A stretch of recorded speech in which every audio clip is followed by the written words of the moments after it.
Polls have opened in France this morning for the presidential election that will decide whether pro-European Union centrist President Emmanuel Macron keeps his job or is unseated by far-right euro-sceptic Marine Le Pen. Projections by pollsters are expected as soon as close of polls this evening. A lot is at stake in this election, and many African countries and French territories in the Caribbean are watching this election with a keen interest. France's former African colonies have been politically independent for decades, but does this mean economic independence from their former colonizer? To discuss this now, we are joined by Dr Emmanuel Matambo, who's the research director at the Center for Africa-China Studies at the University of Johannesburg. It's very great to have you on the program. Welcome, Mr. Matambo. So let's talk about how strong are the economic ties between France and Africa? Thank you very much, and good morning to your viewers and listeners. Yes, the ties between the former French colonies and France are very strong. And then what we have to keep in perspective, obviously, is the fact that in the 1960s and 70s, when the 8 African countries in West Africa, the Francophone ones, and then the 6 Francophone countries in Central Africa actually chose to be economically tied to France. So that was actually a deliberate decision on them, and those ties have been fortified for the last 60 to 70 years. And it is also noteworthy that the currency that is used in West Africa and in Francophone Central Africa is almost the same. So that's just how strong France has kept its hold in West and Central Africa. So now just give us a bit of a background to the CFA Franc currency, and how does this currency bind Francophone Africa to France? All right, so what happened is that President Houphouët-Boigny of the Ivory Coast was actually a very strong advocate on keeping the franc to be economically viable in French colonies in Africa. So what happens is that the monies that are actually transacted in these countries are actually interchangeable with the franc in France itself.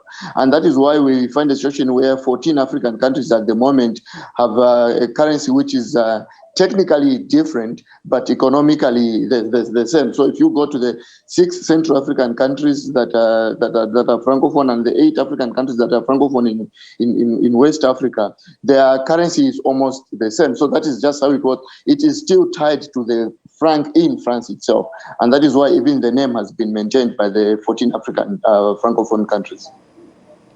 Dr. Matambo, let's talk about the chances here of West Africa dropping the CFA franc currency. We just spoke about that right now. And at the back of that, it's also noteworthy that we find out what does the future hold for the French Caribbean regions or territories on matter of economic autonomy. Well, a lot of people say look to Nigeria as it's itself being an Anglophone country to maybe spearhead this independence from France. But then with what has been happening in countries such as Chad, countries that are battling terrorism, and countries that have actually historically depended on France for security reasons, how much autonomy will they enjoy? How much leverage will Nigeria give them so that they desist from French economic influence? That is left to be seen, obviously. But then if they act in cohesion, especially if the Central and West African countries act in cohesion and they decide where we have to be independent from France, but that would be like venturing into uncharted terrain, and it will be a very difficult divorce from the French currency. But I think at some point, obviously, it has to be done if they are truly to be independent. When it comes to French interests in the Caribbean and French islands, we have to look at what happened in New Caledonia, for example, last year in December, when New Caledonia wanted a referendum to decide whether or not they have to be independent from France, but that was way late because of the coronavirus pandemic. But then we will see like what happened in Barbados with Barbadian independence from Britain. So we'll probably see more cause for independence from the French Caribbean islands. But of course, that will depend obviously on the election, of the crucial election that is happening today, and whether or not what is this? Emmanuel Macron will be the victor. Obviously, a lot of people expect that he will be a victor in that particular election. So that will also depend on which trajectory French will take. Will it be a centrist country, or will it be a far-right country if Marine Le Pen wins the election? So all that will actually depend. But we will expect that more of our French colonies will actually want independence as it happened in New Caledonia last year. Interestingly, Dr. Matambo, you're now bringing up, some of the runners in this particular elections. And as we have this conversation around the elections themselves, just a bit more on the front runner. We saw in 2017 how he, famously called French colonialism, called it truly barbarous and a crime against humanity. Yet most analysts say that he has done almost nothing to abolish Paris's continued monetary control over 14 sub-Saharan African countries. What does this tell us about the type of a leader that Macron is? Well, first of all, he's a globalist. We have to understand that. And then he's more for the international community. He's more palatable than Marine Le Pen. Marine Le Pen is more like a French embodiment of Donald Trump, if I can call her that way. So. Yes, Emmanuel Macron is someone who has tried to sanitize France's influence in Africa, but he has also noted the regrettable history that the French caused in Africa. So that is just the kind of politician that he is. And to the many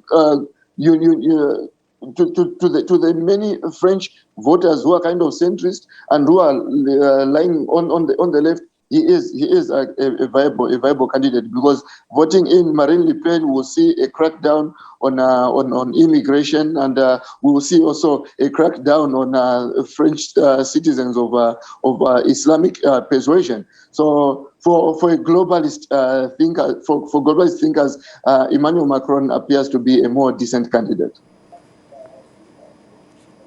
Indeed, Doctor. And let's just speak about the issue on immigration. It continues to be quite, a hot potato as well as we lead up to the elections. Just expand a bit on that for us.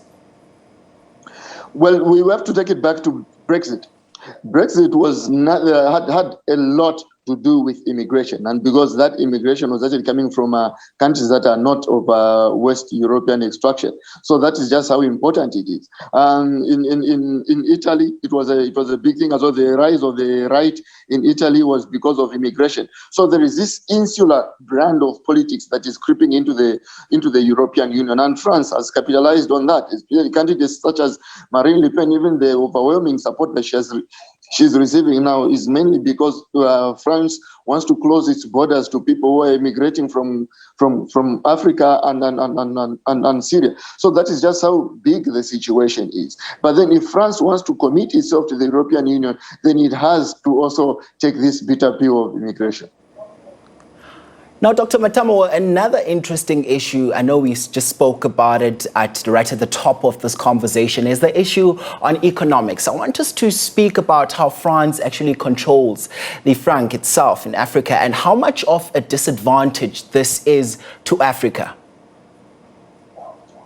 Well, to West Africa and Central Africa, where they're using the franc that is actually interchangeable in its value, To some extent, it actually unites them because the exchange rate is almost the same. So there is of course an economic advantage to having a currency that is kind of unifying them. Obviously, it would be a better situation if the currency was an African currency rather than a French currency. So, in as much as there is a downside to it being a French currency, there's an upside to it being a currency that can easily be interchanged between 14 African countries.